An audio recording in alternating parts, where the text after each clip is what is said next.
오늘 본문 우리 빌립보서 2장 14절부터 16절 말씀을 중심으로 우리 세상에서 빛된 삶이란 이란 제목으로 우리 함께 은혜를 나누기를 원합니다. 빌립보서에서 계속 강조하고 있는 것은 복음에 합당한 삶을 사십시오. 이 부분이 참 강조되어 있는데요. 복음에 합당한 삶을 어떻게 사는가? 그게 바로 오늘 본문에 나와 있는 내용인데요. 복음에 합당한 삶을 살기 위해서 그 복음에 합당한 삶이라는 것은 그 빛된 삶입니다. 세상에서 빛된 삶을 사는 건데 세상에서 빛된 삶을 사는 게 어떤 걸까요? 하지 말아야 될 두 가지가 있고요. 해야 될 두 가지가 있습니다. 그냥 빛된 삶이라고 해서 엄청난 게 아니고요. 굉장히 심플한 겁니다. 하지 말아야 될 두 가지가 뭘까요? 오늘 본문 14절에 보면 모든 일을 원망과 시비가 없이 하라. 그러니까 주님의 일을 할 때에 모든 일을 원망과 시비가 없이 하라.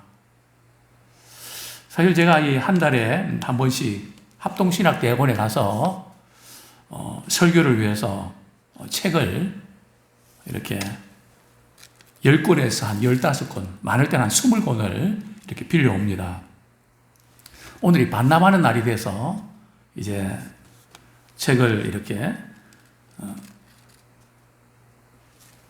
쌓아놓고 말이죠. 이렇게 이제 굉장히 좀 무겁죠. 그 사이에 제가 지금 마스크를 챙겨야 된다 해갖고 또 마스크 챙기고요. 그리고 또 제가 또 이왕 가는 김에 다른 두 군데 좀 볼일 좀 보고, 그리고 이제 한 40분 정도 이렇게 운전해서 학교에 딱 도착했습니다. 그래서 이제 반납할 책을 말이죠. 끄집어내려고 트렁크를 딱 여니까 책이 없는 거 있죠. 마스크 챙기다가 책을 두고 간 거 있죠. 그 순간 이 원망이 이게 뭐야 그냥. 제가 이전에 한번 그런 적이 있거든요. 혹시 내가 이렇게 딱 도착했는데 책을 두고 만약에 오면 정말 황당하겠다. 근데 그게 실제가 돼버린 거죠.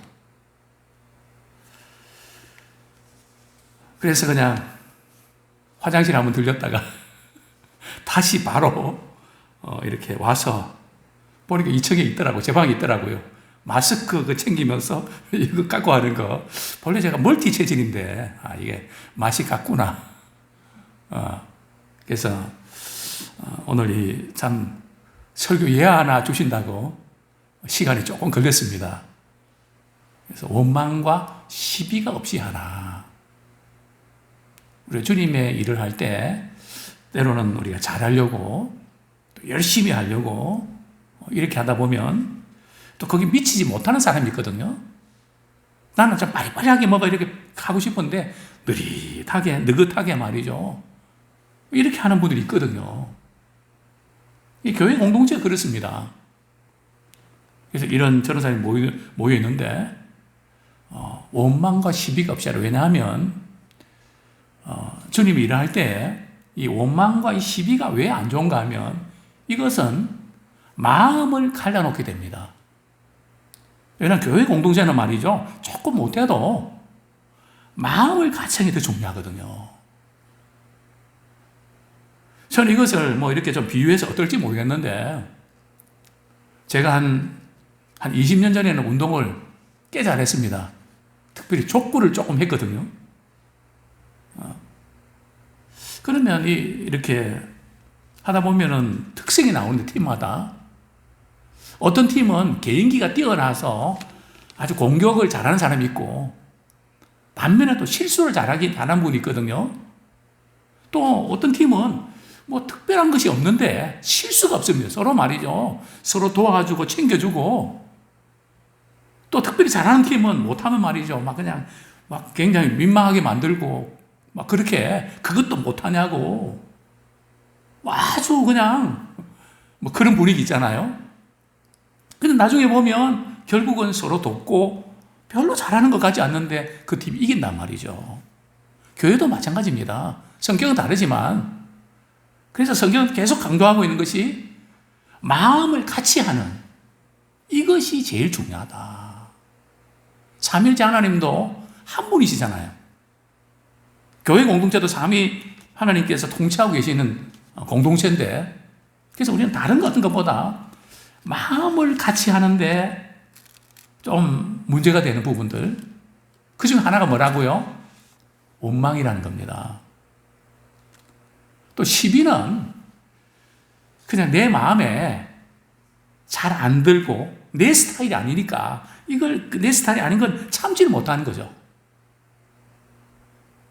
정말 이 교회 생활이, 교회에서의 어떤 그 좋은 관계 맺는다는 것이 되게 어렵습니다. 이게 뭐 믿음이 있으니까 뭐 그냥 되는 것 같지만 안 그렇거든요. 별의별 사람이 다 많잖아요.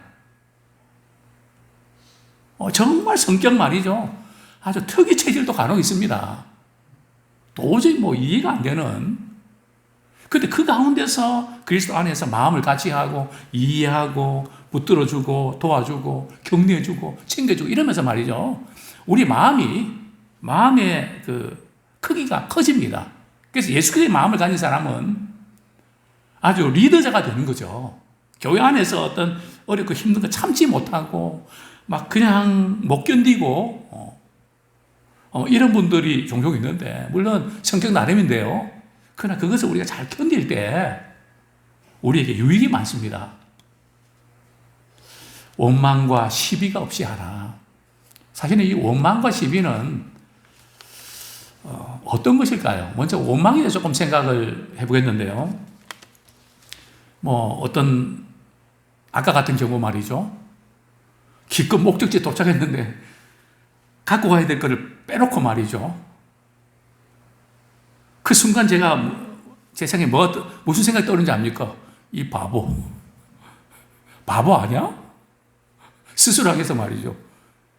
학교에 책 갖다 주러 오려고 했으면서 책을 두고 오다니 바보 아니야? 제 스스로 향해서도 그렇게 생각되는데 우리 다른 사람을 향해서도 그런 생각이 안 들까요? 여기 원망한다는 것은 짜증낸다는 그것만 아닙니다. 짜증 안 내면 사람인가요? 짜증 안 내면 용인에 조금 다녀오셔야 됩니다. 우리 믿는다고 해도 우리 짜증나고 화가 나고 당연한 거죠. 짜증이 나는데 할렐루야 이렇게 하는 말이죠.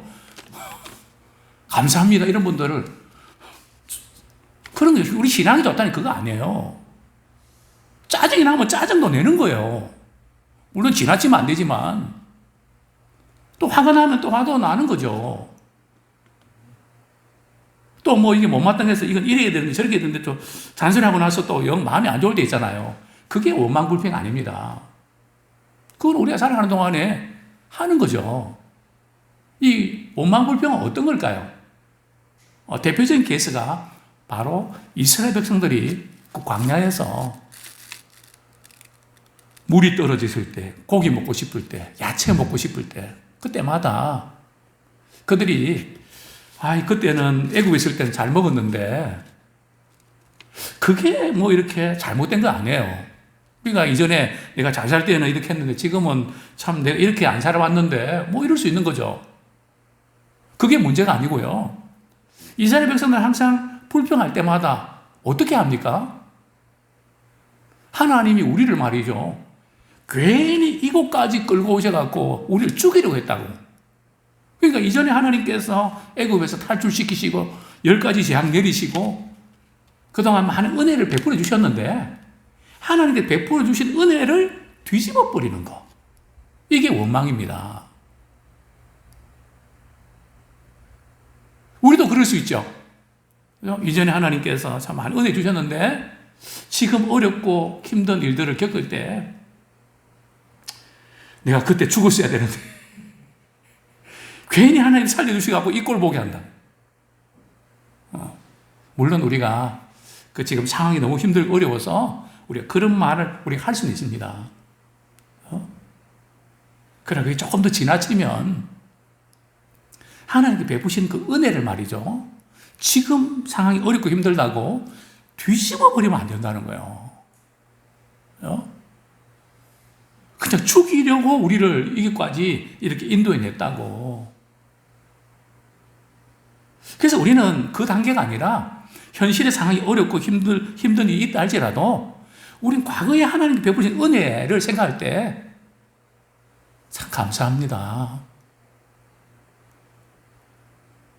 그 받은 은혜 때문에 현재 어렵더라도 감사할 줄 아는 그런 우리가 되기 원합니다. 사랑관계도 그렇지 않습니까? 참 부모가 자녀들 위해서 얼마나 참 노심초사하면서 안타까워하고 좋은 거 주지 못해서 마음 아파합니까? 남들처럼 좀 이렇게 또 좋은 조건에서 자라날 수 못해서 늘 그게 또 눈물이 되지 않습니까? 근데 자녀가 말이죠. 자기 뭐 이렇게 해달라는 거 안 해줬는데 그때 말이죠. 자녀들이 왜 나를 낳아갖고 그렇게 이 고생 시키는 거야? 나한테 해준 게 뭐가 있어? 그죠?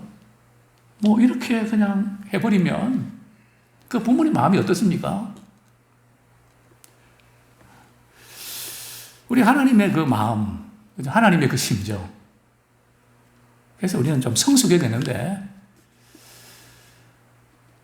이런 그 원망, 물론 우리가 약해서 때로는 힘들고 어려우면 확 올라옵니다. 그죠? 올라옵니다. 근데 이 올라올 때 그때 말아먹으면 안 돼요. 말아먹는다는 거 뭘 아십니까? 뒤집어버리면 안 된다는 거예요. 제가 예전에 그런 한번 설교를 몇 번 드린 것 같던데요. 제가 전도사 시절에 제일 힘들었던 부분이 저희 집사람이 이제 이렇게 병원에 입원을 하게 됐습니다. 그때 전도사 시절 때니까 뭐 입원비가 있나요? 그때 무슨 의료보험이 제대로 됐나요? 참 난감합니다. 그래서 병원에 가서 저는 가면서 하나님, 제가 병원비가 없으니까 오늘 바로 퇴원할 수 있도록 해주세요. 뭐 어디가 아픈지도 모르지만은 다급하니까요. 그 나중에 보니까 병명이 영양실조예요. 그래서 제가 그 순간 제가 다른 좋은 조건들, 직장들 그냥 그렇게 다 포기하고 제가 이 목회 길을 들었었는데 그냥 제 마음으로 말이죠. 하나님, 이런 법이 어디 있습니까? 이게 막 올라 그랬습니다. 막 이게 그냥 말을 할 뻔했습니다. 그러나 제 경험상 그때 잘해야 된다. 그래서 제가 울면서 말이죠. 그걸 이렇게 삼키면서 하나님, 그래도 감사합니다. 이런 일을 겪으면서도 주님의 길 가게 해주셔서 감사합니다.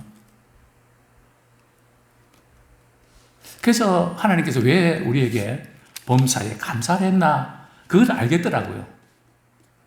근데 그 감사 이후에 참 하나님이 참 놀랍게 일하시는, 그래서 우리에게 뭐가 이게 말이죠, 이게 그냥 마음 상하고 막 이렇게 확 올라올 때가 있거든요. 그 올라올 때 이것을 잘해야 된다.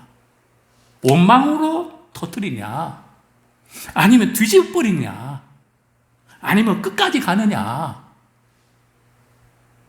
제가 이전에 그런 말씀도 안 드린 적이 있습니다. 그분이 기독교인이 아니지만 어떤 할아버지가 말이죠, 할아버지와 젊은이가 시골에 개울을 건너는데 이제 젊은이가 이렇게 할아버지 제 등에 엎이세요. 그래서 그래도 꽤 개울물 찍어는 폭이 넓은 그런 개울물인데 건넜습니다. 이제 이렇게 건너서 이제 내려드렸는데 할아버지가 젊은이 미안해서 어떡하지? 저기에 양말을 놓고 왔네? 그래갖고 이제 괜찮아, 한 번 더 갔다 오면 되죠. 또 갔다 왔습니다. 갔다가 또 이제 왔는데 젊은이 어떻게 모자를 두고 왔네? 그래, 불평 없이 또 이렇게 건네드렸습니다. 내려드리자마자 안경을 두고 왔네. 그래갖고 이제 4번 만에 이렇게 목적지에 이렇게 내려드렸는데요. 할아버지가 미안하니까 젊은이 내가 이렇게 여러 번 이렇게 깜빡해서 자녀를 힘들게 했는데 왜 자네는 짜증이나 원망을 하지 않니? 그랬더니 이 젊은이가 하는 말이 짜증이 좀 났긴 했지만 만약에 그때 짜증해버리면 지금까지 한 게 뭐가 되냐고. 그래서 꾹 참고 제가 어르신을 이렇게 모셔드린 거라고. 그 젊은이 신앙도 없지만 우리 믿음은 그 이상 아닐까요? 그래서 우리가 어떤 일을 할 때 원망 또 시비를 없이 해라. 우리 시비는 그죠? 내 스타일과 내 생각에 안 맞는 거. 그래서 우리가 그 부분 꼭 우리가 어떤 계획대로 말이야 이렇게 탁탁탁 맞아야지 된다고 하는 거. 간혹 우리 부부들이 어디서 많이 싸웁니까? 명절이나 휴가 갈 때 말이죠. 차 막히면 집에서 시작을 했잖아. 그죠? 괜히 가자 그래갖고 말이지. 다시는 오나 봐라 그냥 기분 좋게 떠났는데 뭐 막히면 어때요? 오늘 저도 이게 2번 왔다 갔다 하면서 말이죠. 야, 짜증 부리면서 오면 뭐가 되나? 야, 이 시간 즐기자. 저 즐기면서 왔습니다. 아주 좋더라고요. 뭐 짜증 날라고 하면, 아이, 그냥 왜 이렇게 꼬이는 거야? 자기가 잊어버려놓고, 뭐 꼬이기는 누가 꼬여요? 자기가 꼬아놓고. 그죠? 우리가 어떤 마음으로, 그래서 우리가,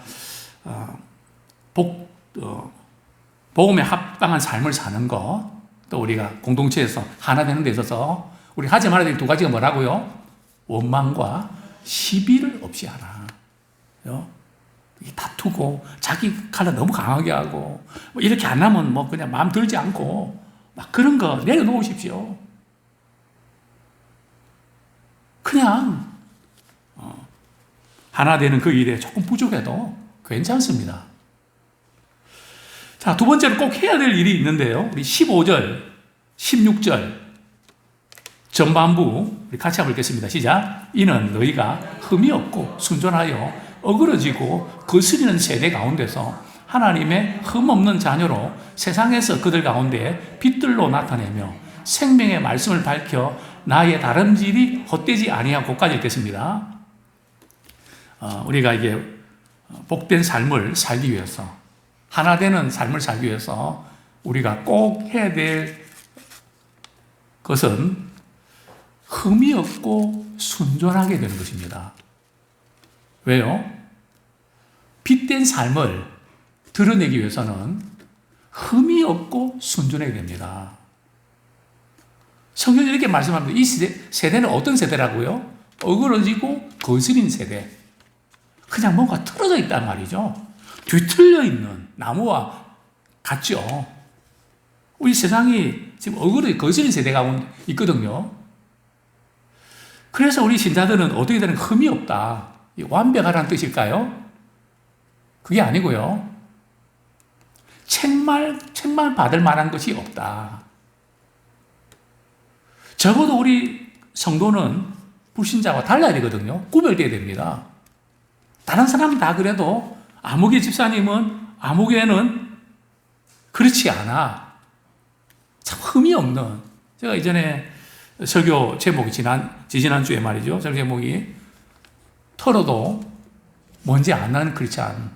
우리 하나님 앞에서 늘 부족한데 뭐 털어서 먼지 안 나는 사람이 어디 있겠습니까? 그러나 제가 털어도 먼지 안 나는 크리스찬이라는 것은 우리 청문회 때라든지 또 우리 직장 생활이라든지 뭐 그런 가운데서 우리 얼마든지 죽기 하듯 하면서 약점 잡히지 않고 또 잘못된 자기 욕심 채우지 아니하고 얼마나 그렇게 살 수 있거든요. 또 그렇게 살아야 되는 거 아닙니까? 그런 점에서 책 잡힐 것이 없는 그런 삶을 살아라. 우리 자녀들에게도 우리가 이렇게 책망 받은 것이 없어야 됩니다. 외국 같은 경우는 우리 직분자들 선택할 때에 신앙 교육도 하지만 반드시 물어보는 그런 면담이 있는데요. 자녀들을 상담을 합니다. 너희 아빠가, 너희 엄마가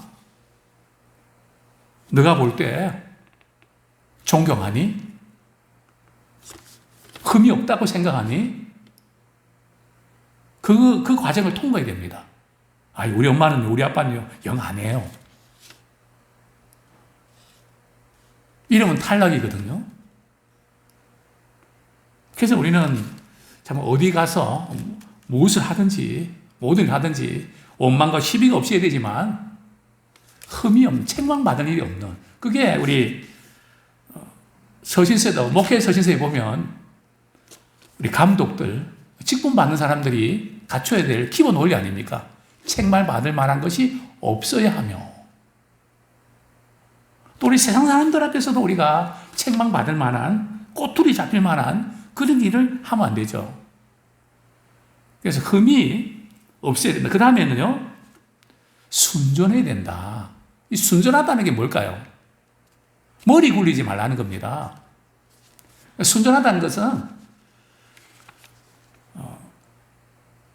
순수하지 못한 게 섞여 있다는 겁니다. 이 세상 사람들은 무슨 일을 할 때 머리를 굴리거든요. 내가 이 말하면 저 사람 저렇게 나오겠지? 특별히 장사하는 분들 말이죠. 사람 봐가면서 가격을 매긴다며요. 그래서 저희들이 어디 이렇게 중국이나 동대문 가면 저희들이 이렇게 약속을 합니다. 절대 목사님이라 하지 말라고. 목사님이라 하면 뒤집어 쓰니까 선생님 또는 박사님 그렇게 하자고. 사람 봐가면서 그래 그렇게 하면 안 된다는 거죠. 알든 어떤 사람이든 정말 다른 게 섞이면 안 된다는 거죠. 소금과 빛의 사명 감당해야 된다 말이죠. 소금이 맛을 잃으면 아무 쓸모없다 그랬잖아요. 소금이 언제 맛을 잃는지 아닙니까? 어떻게 소금이 맛을 잃는 적이 없거든요. 근데 소금이 다른 것과 섞여버리면 맛을 잃어버립니다. 그러니까 우리 신앙인들은 세상과 섞여도 안 되고요. 욕심과 섞여도 안 되고 정말 주님 앞에서 순전한 마음으로 다른 거 몰라도 그분 참 순전하다. 좀 실수를 하고 부족해도 참 그건 순전하다. 야가 빠졌다. 그냥 잔머리 굴린다. 이게 말이죠. 우리의 어떤 평가가 되면 곤란합니다. 또 성경은 말씀합니다. 어그러지 거슬린 세대 가운데 흠이 없고 순전해야 이 세상에서 빛들로 말이죠. 영향을 낄 수 있다는 거죠. 확 드러납니다. 어둠에 빛이 이렇게 드러날 때에 영향을 끼치는 것처럼. 자, 그 다음에 16절. 생명의 말씀을 밝혀. 자, 우리 그리스도인들이 밝혀야 될 게 뭡니까? 돈을 밝혀야 됩니까? 먹는 걸 밝혀야 됩니까? 어떤 것을 밝혀야 됩니까? 우리의 삶의 목표는 말이죠. 생명의 말씀을 밝혀서 수호하는 영혼을 살리는 데 있어야 됩니다. 영적으로 깔아앉고 지쳐있는 영혼들에게 생명의 말씀을 이렇게 비추어서 나누면서 살아나게 하는. 정말 우리는 빛된 삶을 살아야 되는데 많은 분들이 오해하는 게 있습니다. 우리 자신이 착하고 인격적이고 뭔가 이렇게 갖춰져 있고 이렇게 해야 다른 사람에게 영향을 끼칠 수 있고 전도도 먹힌다고 생각합니다. 성경이 말씀하면 그건 아니거든요. 물론 도덕적이나 이런 부분에서 우리 구별되어야 되는 거 맞습니다. 그러나 우리가 빛된 삶을 살라는 것은 우리는 우리 자신에게서 빛을 만들어내는 게 아니고요. 우리는 예수님을 믿는 순간 바로 너희는 세상의 빛입니다. 빛이 될 것이라고 말씀하고 있지 않고요. 이미 하나님의 사랑의 빛을 받았고 십자가의 구원의 빛을 받았기 때문에 우리는 빛입니다. 그래서 우리가 자녀들에게 어디를 가든지 예수님을 자랑하면 예수님의 구원의 은혜를 자랑하면 그 사람에게 빛이 비치는 겁니다. 나의 돈이나 명예나 실력이나 그것을 비추는 것이 아니고 심지어 내 인격까지도 빛이 될 수 있는 게 아니고요. 우리는 반사자입니다. 하나님이 나를 사랑하신 거, 가까운 내 아내, 내 남편, 내 자녀, 성도, 그들에게 그 사랑을 말이죠. 나도 흘려보내는 겁니다. 그냥 비추는 거거든요. 예수 그리스도의 사랑의 빛을, 은혜의 빛을 비추기만 하면 말이죠. 어둠에 있는 분들이 살아납니다. 이게 도대체 무슨 일인가? 감동을 먹습니다. 참, 우리 세상에서 빛된 삶에는 엄청난 게 아니고요. 두 가지 해야지 말아야 될 것이 뭐가 있다고요? 원망과 시비가 없이 하라. 두 가지 해야 될 일은요, 흠이 없고 순전해야 되고요, 생명의 말씀을 밝히는데 거기에 초점 맞추는 우리 모두가 되기를 축원합니다.